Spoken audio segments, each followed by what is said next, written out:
માનનીય deputy CM sir, DGP સરના નિર્દેશ અનુસાર અને રાજકોટ રેન્જ ડીઆઈજી સરના માર્ગદર્શનમાં જો રાજ્યવ્યાપી ઓપરેશન મ્યુલ હેન્ડ 2.0 ચાલુ છે, એના જ ભાગરૂપે રાજકોટ ગ્રામ્ય જિલ્લામાં જો મ્યુલ અકાઉન્ટ વિરુદ્ધમાં જે કાર્યવાહી છે એના ભાગરૂપમાં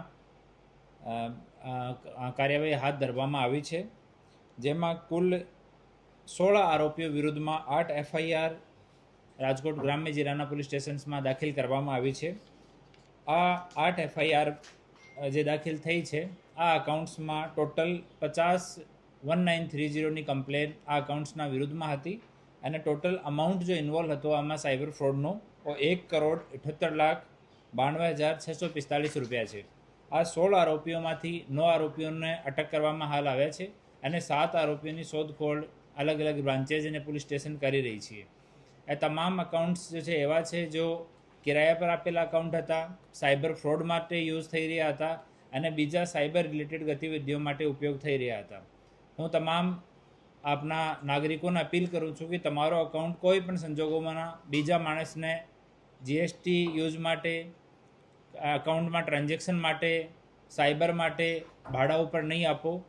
જ્યારે પણ ફરિયાદ થશે તો સૌથી પહેલાં જો આરોપીમાં નામ આવશે ઓ અકાઉન્ટ હોલ્ડરનો આવશે. તો મહેરબાની કરીને કોઈ પણ પોતાનો અકાઉન્ટ બીજા માણસને નહીં આપે. પોતાનો અકાઉન્ટ તમે પોતે જ યુઝ કરો. કોઈ કહેતો હોય કે તમારી પેઢી ખોલીને તમને પાર્ટનર રાખીશ, તો આ વિષયમાં તમે સંપૂર્ણ માહિતી પહેલાં એકઠી કરો કે કઈ પેઢી છે, શું કામ કરશે. નહીં પછી થોડા દિવસમાં જ્યારે એના ઉપર ગુના દાખલ થશે ત્યારે સૌથી પહેલાં આરોપી જો અકાઉન્ટ હોલ્ડર જ બનશે. તો એની તમામ ચકાસણી તમામ આપણા નાગરિકો કરીને જ કોઈ બી ઓનલાઈન ટ્રાન્ઝેક્શન, અકાઉન્ટ ડિટેલ્સ છે એ તમામ શેર કરવી જોઈએ.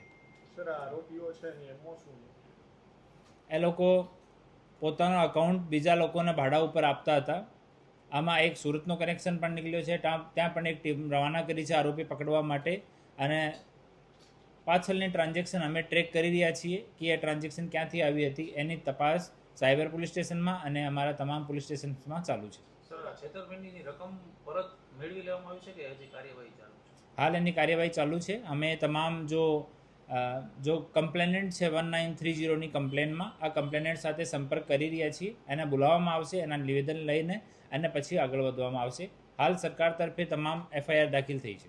સર, આ જે આરોપીઓ છે તેઓને કોઈ પૈસા મળતા હતા એકાઉન્ટ ભાડે આપે તો?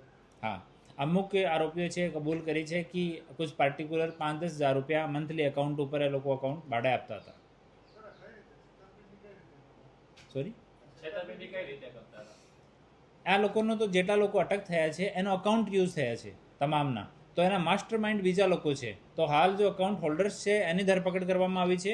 પછી પાછળની લેયરમાં જેટલા પણ માણસો નીકળશે આ તમામ વિરુદ્ધમાં કાર્યવાહી હાલ હાથ ધરવામાં આવી છે. સર, મુખ્યત્વે કૌભાંડ ક્યાંથી ચાલતું હોય છે, કયા રાજ્યમાંથી ચાલતું હોય? અલગ અલગ આના સેન્ટર છે.